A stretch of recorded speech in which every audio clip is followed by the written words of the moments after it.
İslam elə bir dindir ki, kişiliyi insandan tələb edir. Bu din kişilərin dinidir. Nəyə görə deyiblər? Boşuna deyil. Bu din kişilərin dinidir. O kişilər ki, İslamları ilə izzət duyublar tarixən, bu gün də elədir. Həmin o insanlar qocunmurlar insanların onlara pis baxmaqlarından, insanların onlara tərs baxmaqlarından, qonşunun necə baxmağı, qohumun necə baxmağı, yolda gedəndə insanların necə baxmağı, fəxr edir özü ilə. Əlhamdülillah ki, mən müsəlmanam. Necə bununla fəxr eləməyə bilərsən ki?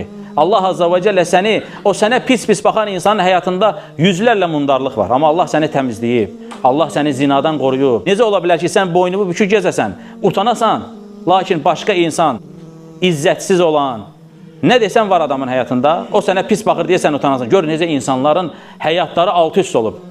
Zəlil izzətliyə pis baxır, izzətli özündən qorxur. Biabırçılıqdır. Hər şey alt üstünə olub. Hər şey altı üstünə gəlib. Belə bir şey ola bilər yəni.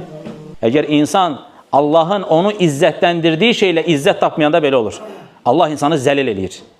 Ona görə insan zəlil olmamaq üçün İslamı ilə izzət duymalıdır.